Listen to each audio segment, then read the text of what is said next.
Quick and mute everybody. I shall mute you.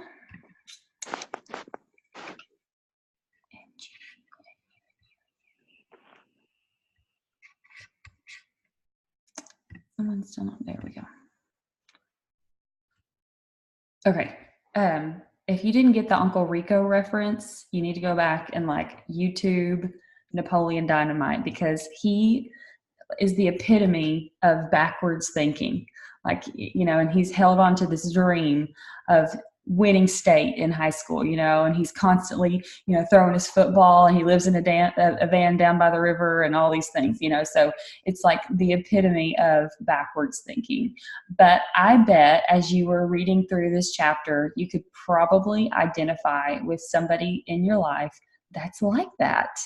Like, I totally identified with people in my life that are like that, and myself. Things that hold me back that happened a long time ago that are no longer relevant to my life.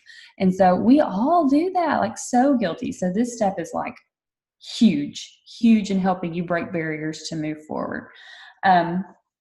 So the first thing that I really, really, really wanted to touch on, I'm so glad that he said, you know, there's going to be some things that we're going to talk about in this chapter, this step, that are hard, that are really challenging us mentally to step through.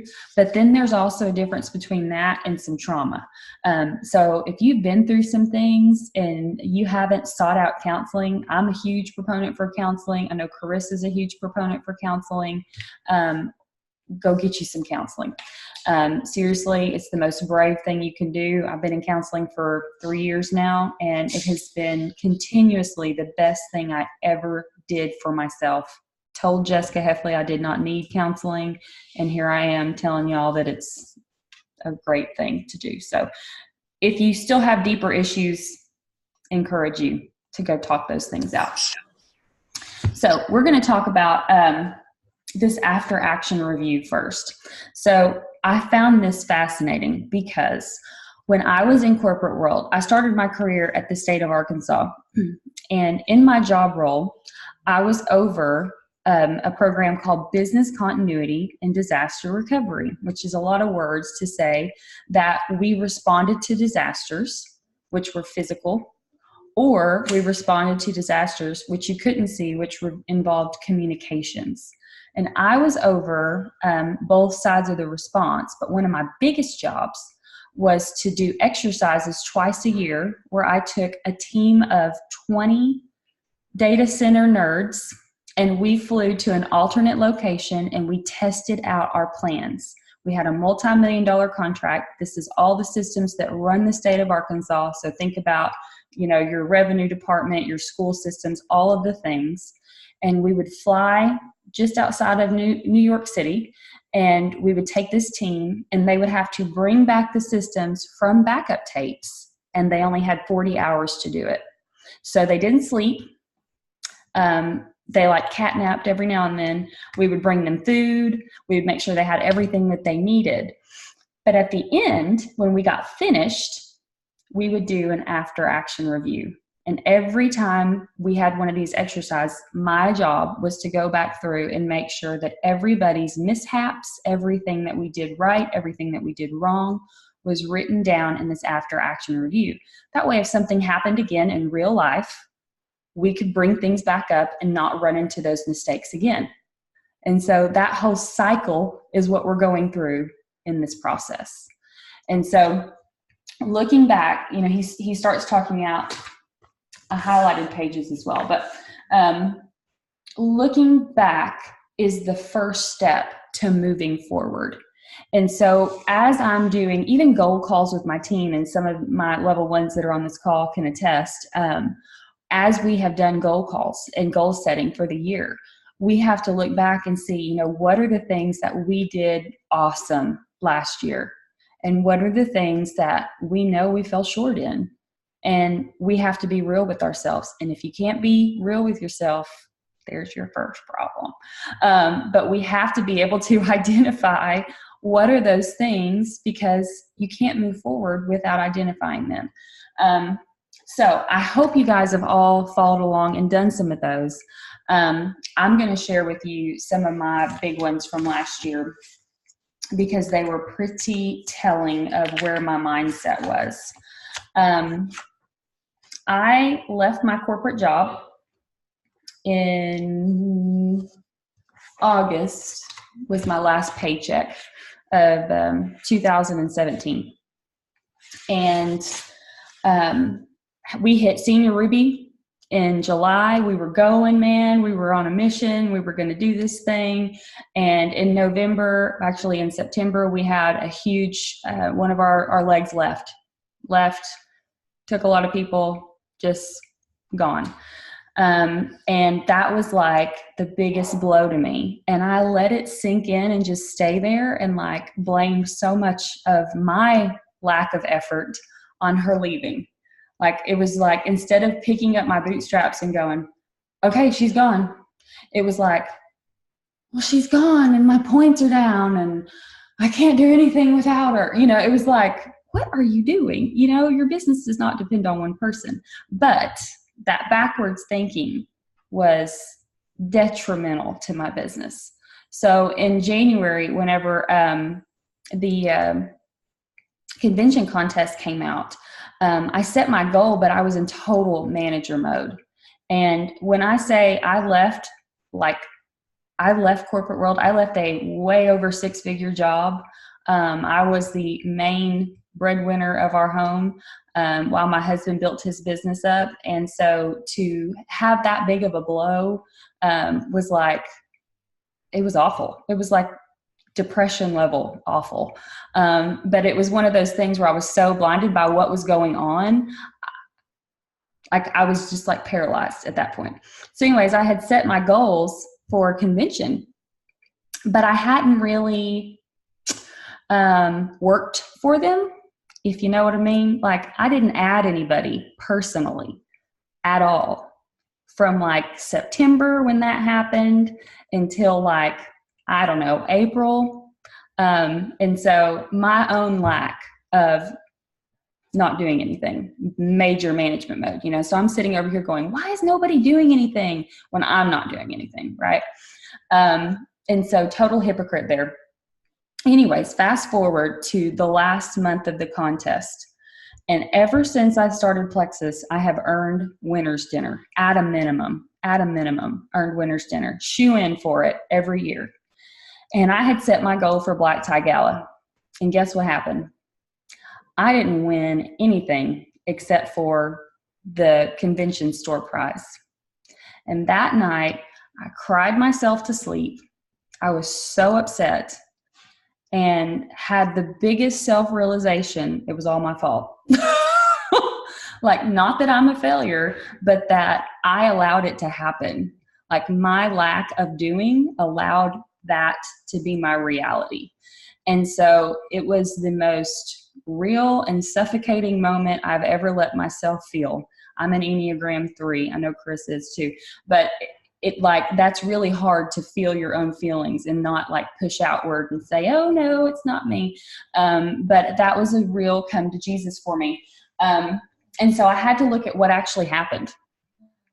What did actually happen? I didn't do anything. And so my own showing of not doing anything trickled down through my whole team, and they didn't do anything either. You know, a couple of them did. I had a couple girls that did earn winner's dinner. But for the most part, everybody else, no, didn't happen, you know, because there was nothing to follow there. So you have to be real. So as you guys are doing this, and I hope you actually did do the exercise, look at what the expectation of what you had in your mind was going to be for last year or for whatever goal you set. And what was your reality? What happened next? Like, can I be honest, you know? And so telling you guys right now, my honesty, and with my girls on the call, they know this is like the hardest thing. But I know that, you know, learning from our experiences is the biggest thing. And so he talks about regret a lot in this chapter. He talks about how, you know, you can be in that mindset of, I'm a failure, I'm a failure, I'm a failure, when you're really not a failure. It's just the situation that you were put in or that you created for yourself made you feel like that for a minute. But you really did have control of it. We really do have control of our actions moving forward. But what will make you a failure is if we don't recognize that regret and actually do something with it. And so I was actually talking to our banker. We're in the middle of buying a house, and we were talking about credit card debt and how easy it is for, people will pay off a credit card and then they'll not cut up the credit card, and then they'll find themselves in the same situation with the credit card again because they didn't actually do anything to stop the behavior. You know what I'm saying? So it's the same scenario. So we can use this across the board in finances, in relationships, in any type of situation. But the biggest thing is realizing what it is that we did, how can we address it moving forward, and what are we going to do? What are we going to do differently this time to make it even better? So I'm going to stop there for a second before I move on to my notes, and I'm going to read the chat because I see that there's a couple. Yeah, Carissa. You don't have to read those out loud. Those are just me. I see. See. Yes, girl. Like, seriously. And it is because, self-realization in this business, because it is so much personal growth, and the people are going to do what we do. And that's it, And so if you are not talking about Power of Three, if you're not sharing about tips with people, I like to bring my new people into 3-way chats with me, my level ones. So when they just start the products out and they make their first post, I'll bring them into a chat with me, and I'll let them see a couple times how I respond, and then push them out of the nest. Go ahead, you got this, and then come back to me if you've got more questions. But I find that it works better that way, because then they're actually learning on the fly, how you respond to people and how, why this is the way that it is, because, people have questions when they come to us. So there's that. All right. So the adjusting the behavior part, I'm interested to know if any of you guys have recognized any patterns in yourself that you're going to have to adjust before you can move forward.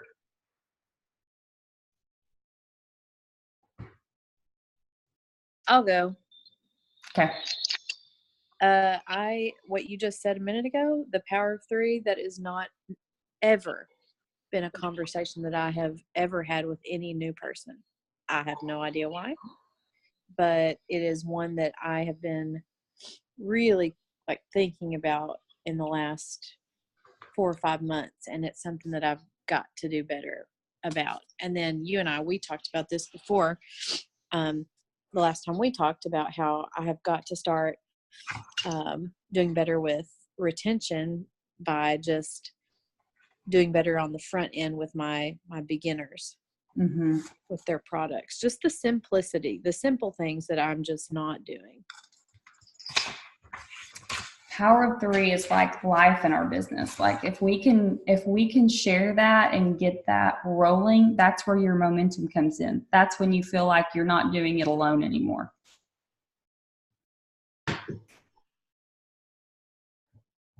I have one I can share. Okay. Business related. So very similar to what you were talking about for convention contests last year. Very similar. I had a huge goal. I say huge, looking at it, it's very doable, but it was a big goal because it's going to take work to do. But it was kind of the same thing. I was kind of like, oh, well, I'm just going to rely on other people to help me get there. I can motivate them. I can do that action. But I did not put forth my best effort. I still talked to people, still did my IPAs, but it wasn't my best effort. And it wasn't always genuine where it needed to be. And it became just I have to get this done, and then I can be done for the day type of thing. It wasn't filling my cup. It wasn't being there for other people and teaching other people things. And because of that, because of my mindset and where it was at, and I think I had my total, which I hated it because it was saying the same thing for Leaders Retreat last year too. I set a big goal and it was the same thing. I didn't get past 35 points for Leaders Retreat because I just completely stopped and just expected it to keep going. And I had a lot of life things that happened last year after convention, but I let that be an excuse for it too. I didn't push through that and push past that and keep going. So doing is going to be my new reality. That's awesome. That's awesome. And I can piggyback off of all of you guys about doing. Used to, like, I would set like a number of people that I needed to reach out to in that day for realistically my number of goals to match up with that, with what I'm doing. And if I didn't get that number done, like, it just kind of vanished. But now if that number doesn't get done, it gets rolled over to the next day. Like, it's not just going to vanish. Yes. For my goal. So yeah, that's huge. And I'll do that some days. Like, my days that I have the kids home on Tuesdays and Thursdays, I try to not have a whole ton of work that I need to do because I have a 2 and a 3-year-old. And so, there's not a whole lot realistically that's going to get done, but I double up on my IPA days for my other days, so I know that it gets finished. It's important. So moving forward, knowing you have regrets, like I told my husband that night as I'm crying in the bed, I said, I never want to feel this way ever again, ever, knowing how much control I actually had over this.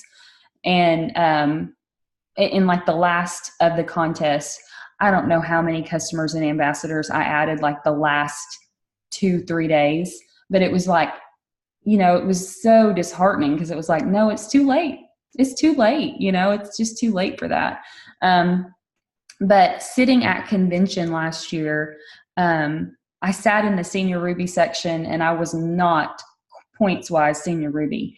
I had hit it, the year before and we had just gone that downhill slope and I felt like a fraud.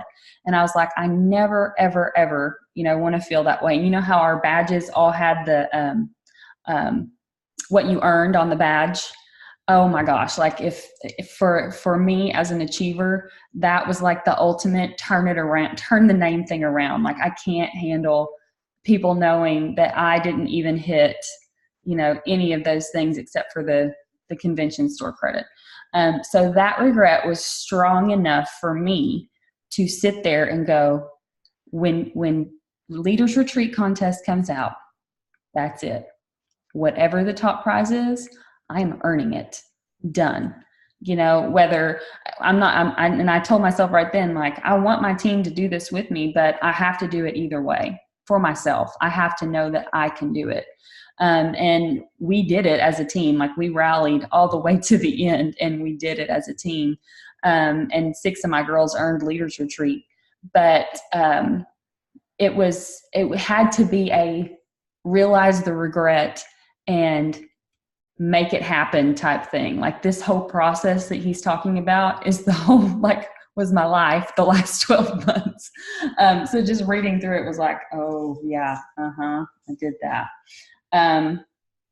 So on page 77, wait, hold on, before I go there, let me go back one.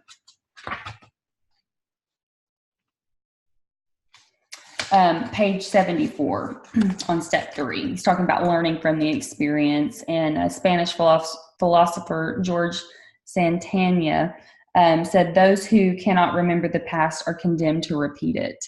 And that has got to be something that just totally sticks with us. Like if we don't want a repeat of last year, if we literally want to make this our best year ever, we have to know that our behavior has to reflect that. We can't just say a bunch of nice words and write down some big lofty goals on a piece of paper. We have to be consistent. And, knowing where we came from, got to push us forward. And then on page 77, when he gets into adjusting your behaviors, he's talking about that Harvard Business Review, the after action review thing, the study that they went through. He said, organizations that drop the ball at the end, they usually don't apply what they learned. Bottom line, like mic drop, they didn't apply what they learned. And so what I love, and probably what keeps me going and motivated, is that we always get a second chance. Like, I got a second chance, at doing this. We always do. Things are going to come up. You're going to have life happen. You're going to have things happen.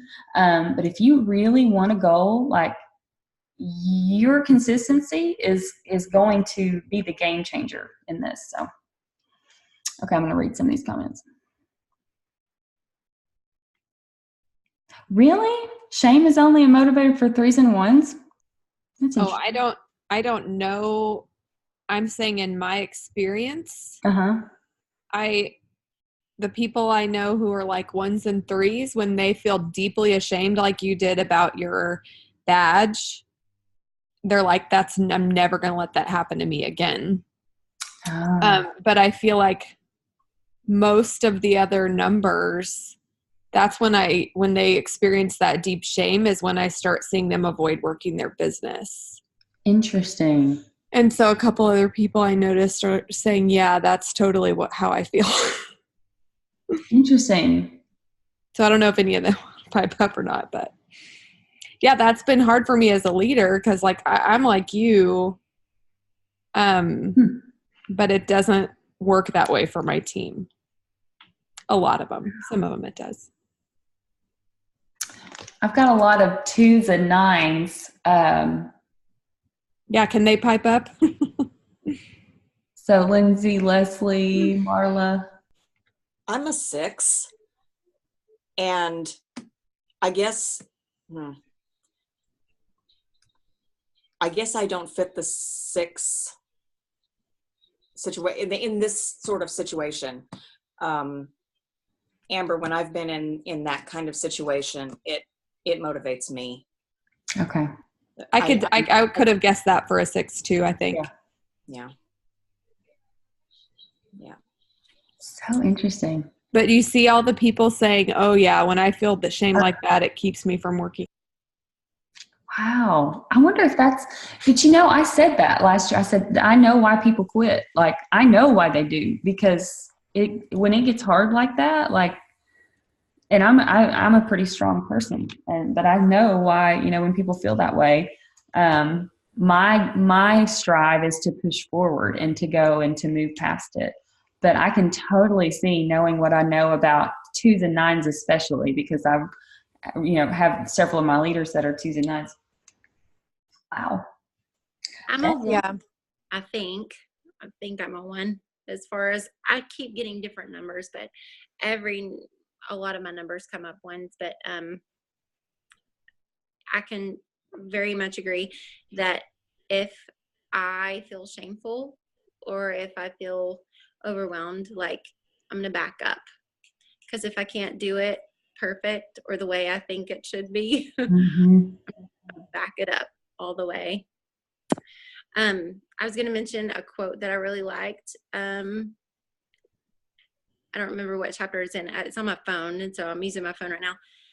But he was talking about how regret was a gift from God, and turning those weaknesses and those times in your life that you didn't think went so well, like, turn those into a positive. Let's learn something from them so they're not just a waste. Yes. My well, he says on here, regret reveals opportunity. And his real life story and missing out on his family and all of that. I'll share with you my girls know this one, but this, I felt so much regret when I was working in corporate world. My little girl, my oldest, who just turned 7 yesterday, spent her entire baby life, up until she started kindergarten, in daycare. She started at 12 weeks, and I was working full time, and I traveled out of state, and my husband had started his business. And so we were, just so busy. And when the Lord had nudged me that I needed to leave my job and do Plexus full time, and trust me when I say he nudged me multiple times, actually, more like claw and drag me out. But I had a moment with my daughter at our daycare, of all places. And at that time, all three of my children were in daycare. And my youngest was 9 months or so, 10 months, something like that. And they were like always the last ones to be picked up at daycare. Any mamas feel me, like working late and doing all that. And so I had got to the daycare that day. It was probably close to 5:30. They'd probably been dropped off, between 7:30, 7:45. So all day long they were there. And I was writing out one final email, not even thinking about anything in the truck, go in to getting them strapped in. And my oldest said, "Mommy, do you work with Ozzy's mommy?"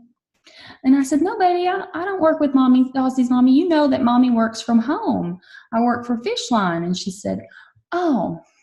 She said, "Well, I thought maybe that because Ozzy's mommy's always the last one to get her, that maybe you guys work together because you're always the last one to get us." And I was like, "Oh, no, baby, mommy was just working. I had some clients and, it's just all the things." And she said, "Well, mommy, if you work from home in your office, could you not just close your computer and come and get us?" And it was like knife in the heart. All of the regret from all of the years of her being in daycare just flooded. And in that moment, I called my husband and I was like, something has got to change. I cannot do this anymore. Like, they know, all of that. And so reading his story about, his wife taking on so much of the burden and him not being there and all of that, and that I totally related to that. And maybe you relate in that way as well. But realizing that now and knowing what I have, I could never go back. I could never go back to the life that I knew before. And knowing what I know about network marketing, knowing that wasn't even something that was on my radar, it changed my whole life, my whole outlook on this opportunity.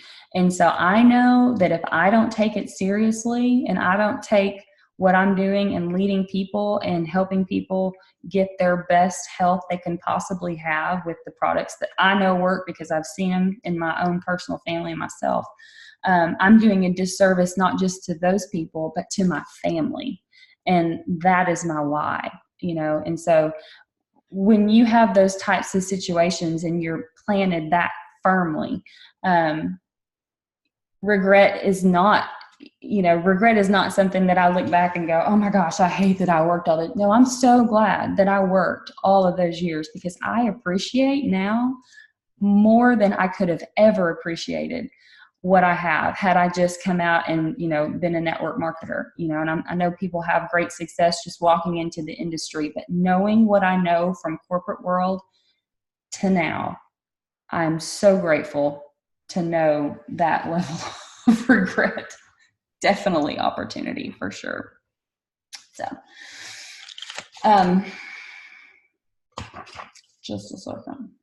But I do love that all these movie references just had me laughing because that movie with Jennifer Aniston where the kid has the tattoo that says "no regrets" and you can see the guy's face and he's like, "Are you sure about that? Are you sure you don't have any regrets?" Yes, I do. But I didn't know that there was a whole autocorrect tattoo website, and that is hilarious in my personal opinion. Okay. One of the things I hear people say every now and then, and I love to correct the language on this, that I am a failure. No, you're not a failure. And what I will tell people personally, and I actually told somebody this that is not on this call, she'll watch the recording. She said that today, and I said, "No, you're not a failure. You only fail when you give up." I was like, we just got to adjust. I was like, "You're not a failure. You may have failed at what you did, but you are not a failure." So we have to watch how we talk to ourselves. And so he talks about this, using that and making sure that we are not using what we have done in the past to keep us from where we want to go. And he uses this example of a roadblock versus a road sign. And I love that because he's talking about, what can we do, these things that are hindering our progress, versus, what if it was showing me a new way to do something, a new opportunity, a better way to do something than what I was doing. And a lot of this, it's all behavior based. This is all, we're all human and we have our own emotions and we're trying to figure out what works best for us. But we cannot get trapped in these hindsight roadblocks, because it will totally kill our mindset. Totally. One of the things he suggests on page 89 is about gratitude. And he gives the example of the basketball team. And they wrote down all of the people that were important to them. The players did, and the coach. They wrote down all the people who were important to them, and they carried that ball with them throughout the season. And they knew they had to do the work, but those were the people that were depending on them. Those are the people that had put in the prayer and brought them to practice and, all the long hours. And, those were their support people. And they wanted to make a difference for those people so they could see that, hey, we worked hard for this and you guys were a big part of this, And I just thought that was so cool. Like, what a testament to be able to say, you guys were with me the whole time. You were with us the whole time. And in what we're doing, teamwork does make the dream work. Nobody can get to any rank by themselves. And that's the beauty of this business. And so we have to remember that. One of the ways Jessica Heffley at our little, it's like a lunch at Christmas time, got us all these gratitude journals. They're Rachel Hollis gratitude journals. There's a million different gratitude journals online that you can find, not just Rachel Hollis's, but it reminds you every day that there are things that we need to be grateful for that are small. And if we can add those little small things up every day, like, that's going to make a huge difference in our business. And he says something in here that totally resonated with me. Hold on.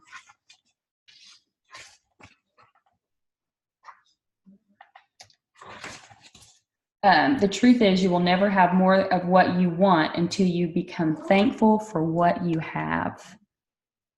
That's powerful, y'all. Like, have you ever stopped and really thought about that? Go ahead, Leslie. Okay, question to everybody. This is like mind-blowing. Have y'all ever made a gratitude board to keep yourselves motivated? I mean, we make vision boards, Have y'all ever made a gratitude board and put key people's pictures up there that have amazing testimonies that you've impacted? Or, it could just be, I don't know, this could be a great thing. Yeah. I think about like at our retreat that we did, when we had everybody's testimonies in the room written down on the paper. I have my paper that we did on the wall. That's really awesome. That would be just so motivating to me. Yeah. Keep me going. Keep my whole name right there. Have y'all seen the Sonia Dudley video where she talks about, I think it's either Sonia Dudley or Lori Harrison, where she talks about the erasing, like, if you never shared and you had to erase all the stories that would not have happened had you not have shared. That's really powerful to think about. Like, as you get testimonies in, and even in your lower levels, like, who would have known that those people would have found out about Plexus if you wouldn't have shared? It's just, it's such a story that's interwoven. I love that idea, Leslie. That's good. That's really good. So I'm writing things down in my gratitude journal that could be small every day, it could be business related. It could be, I'm thankful for a hot shower. I love hot showers, Praise Jesus for that. I'm thankful for my hot tea, love that. But there are, little bitty things. We're trying to sell our house or we just sold our house, excuse me. But while we were trying to sell our house, I just walked through the whole house and I was like, I am so grateful for this room. I'm so grateful that this was the room that I got to bring my babies home in. And, like every room, I just walked through it and I just said it out loud. Nobody was home, so nobody thought I was crazy. But seriously, had to speak it out. So that way, the Lord knew, I knew, and, I'm grateful for where we are, but we're ready to go where we're supposed to go next, So I think that if nothing else in this whole after action, making sure that we are grateful for all the things where we are, and knowing that it is in our control to move forward. Our mindset is of us. We get to choose what we think about. And when you're constantly dwelling on what's going right, even if you're not where you want to be, what is going right, what you have accomplished, and giving yourself permission to feel that, I did that. And he even talks about hold on.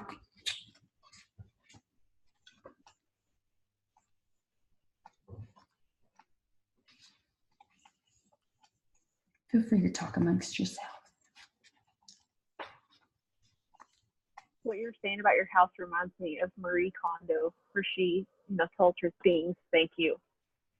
When she gets rid of them. So you're getting rid of your house and you're saying, thank you for serving me. Thank you, and it lets you let go of regret, and it lets you part with your things.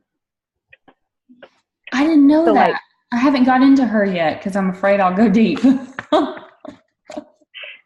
the thing, it talks about and I lost it, about it being regret being a gift, being able to say thank you for the regrets, maybe then you can release them too. That's awesome. I wish I could find the thing I was talking about. Anyways, I should have wrote it in my notes instead of highlighting it on the page, but maybe it's at the end. Hold on. It was at the end. Okay, on the action plan on page 99, he says, what did you feel you should have been acknowledged for but weren't? What did nobody notice that you did, but you actually did it, And so I will tell you guys, the very first reaction from my girls, almost every call, except for today, Leslie did awesome. But on almost every one of my coaching calls, their first response okay, what did you do last year that was awesome? I didn't really do much that was awesome. Yes, you did. Yes, you did. Let's think. Let's talk about it. What happened in the spring? What happened in the spring? How many level 1s did you get? What kind of a health breakthrough did you have? What kind of health breakthroughs did your customers have? What are some things that you did? Maybe personal recruiting is not a strong point of yours, and you made it a goal, and you had 10 people last year. That's awesome. Give yourself a round of applause, and also realize too, if you're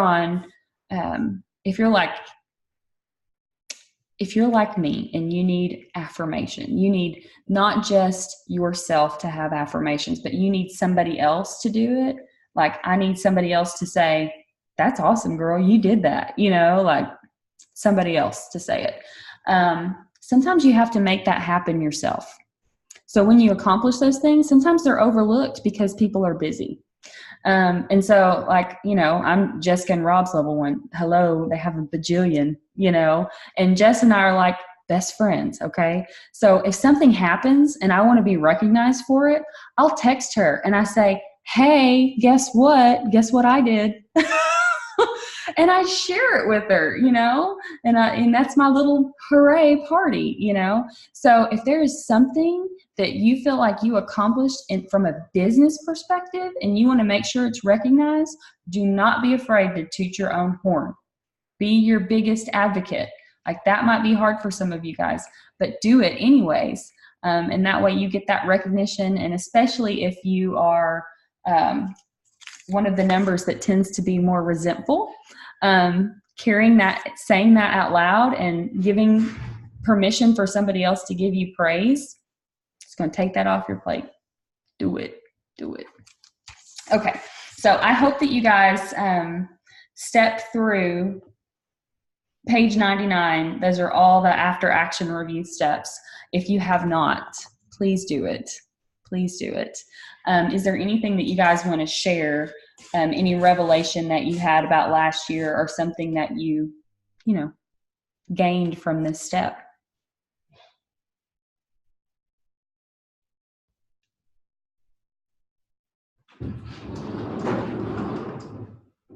Okay. I'll share one. I don't know if it's really connected to this step or not, but I was talking to my husband the other day about this. I realized that I was still carrying this shame of like, network marketing's not a real job. You know, everywhere you go, people ask you, what do you do? Oh, I, like, if you don't have that 30-second spiel or whatever, you get lost in this. Well, for 15 years I worked in nonprofit. Like, okay, great, but where are you now? And I told him the other day, it was like, because I still feel shame in that, people don't understand why I left this really successful career in children's nonprofit. And it's because it was the right decision for me and my family. And this is the season of life that we're in. And I love Plexus. So why am I not proud of it? Like, why are we not saying, I'm a network marketer? Have you ever heard of blah, blah, blah, blah, blah? You know what I mean? Like that. I don't know if it's really connected to this, but that was a revelation 100%. I had yesterday when we were walking. This is 100% connected. I actually last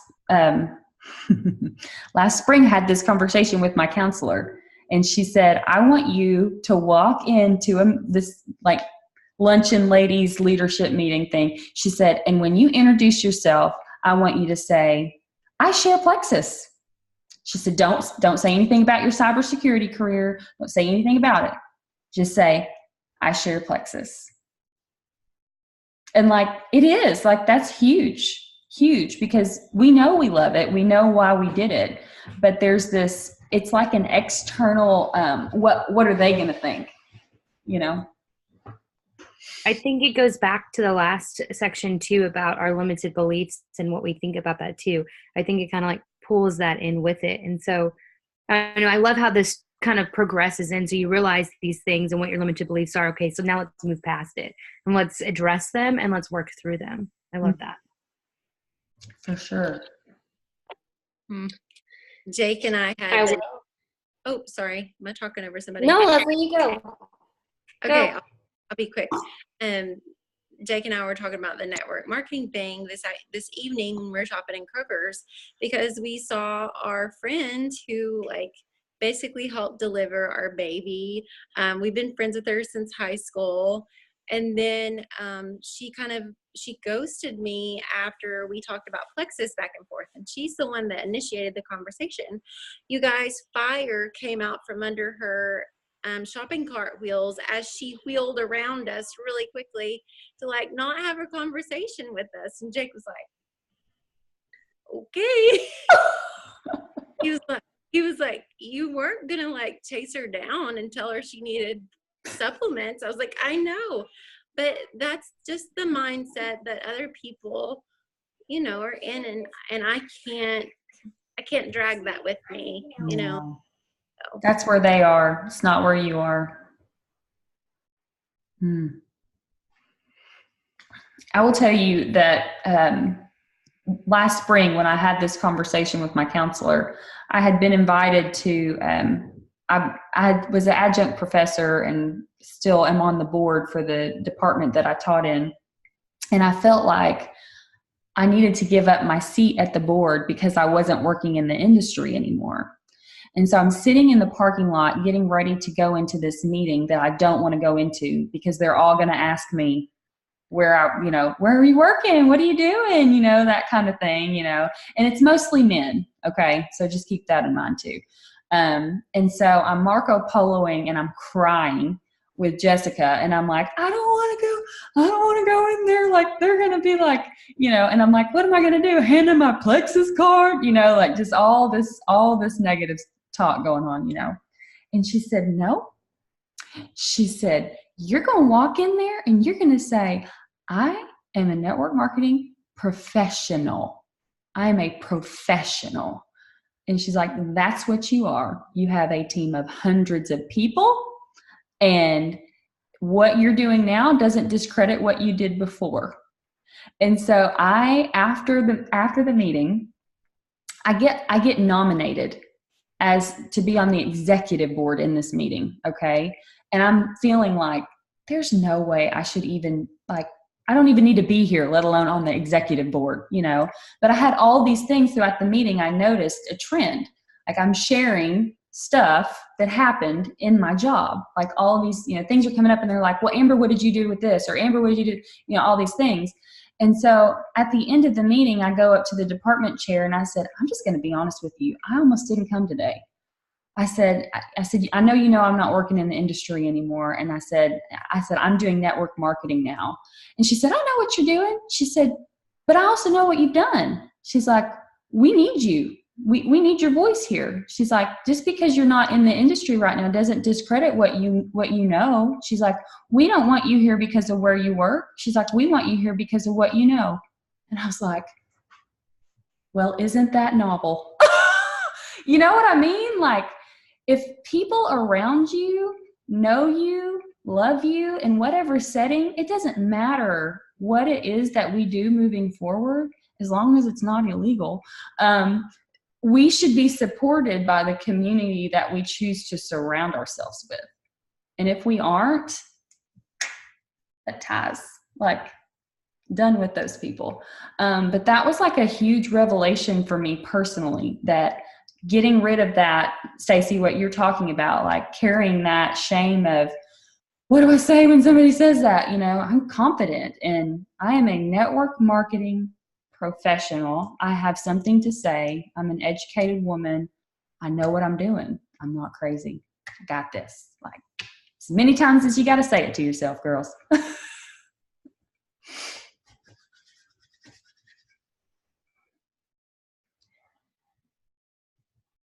I'm curious if anybody, I haven't been able to figure it out this part yet, but where he says, once you acknowledge the things that didn't go as you hoped, acknowledge the things that went well, try to tease out some themes, and then try to distill the lessons you learned into like short, snappy phrases, because that helps you retain them. Mm-hmm. And so I texted McKenna, I was like, what are some of the distilled lessons?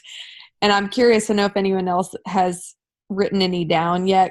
Mine are still pretty lengthy, and I like what he said about, like, he gave a few examples of the things that he, like, now he carries these things with him. Like, I learned this in that season, Mine are too long. They're not there. Yeah, mine are long too, but I'm working on that. I wrote down all of his because I definitely resonated with what he was saying.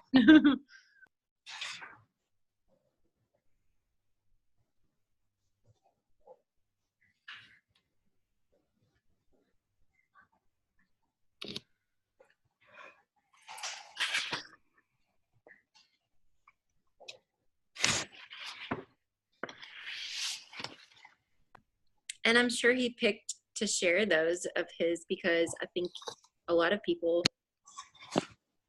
can. Common. For sure.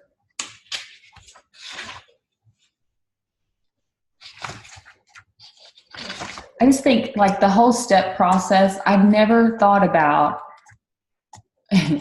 even though I had done this for a living, really writing out, like, what happened and why it happened that way, and just like coming to terms with it. It almost gives you closure for like, okay, I really am not a failure. You know, it sucked and the circumstances sucked, but a lot of it was my inaction. You know, it was my inaction in that season.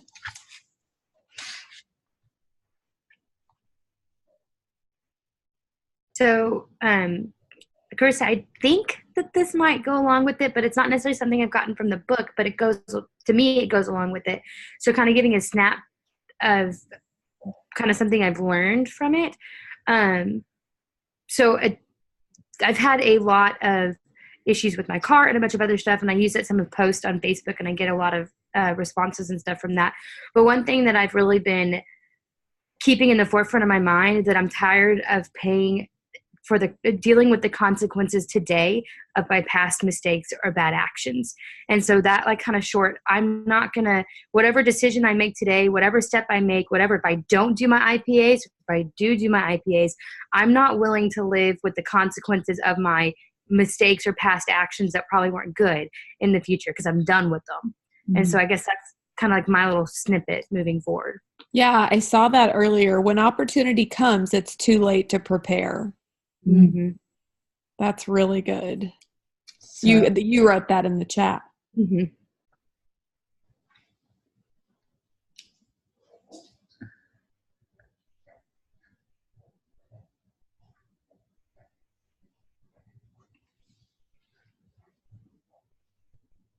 If used right, this chapter could be a game changer for not just your business, but your life. Like, if used correctly, this is super powerful stuff. So I hope it was helpful for you guys.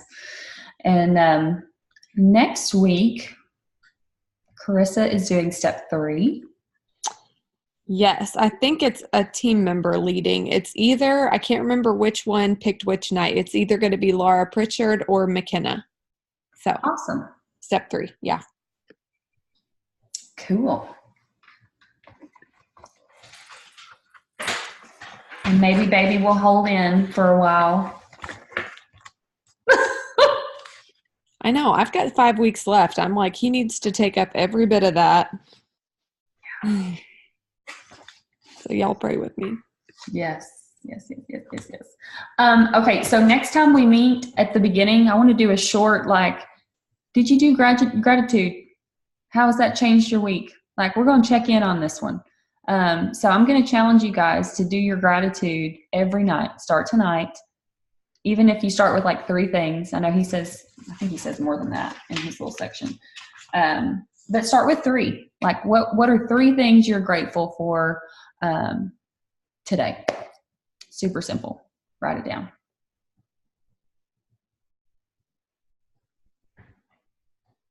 The celery juice thing? No idea. This has nothing to do with what we're talking about. Okay. Now I'm curious. So I have a ton of friends. I don't know if this should be on the recording, but I have a ton of friends who are basically just juicing a stalk of celery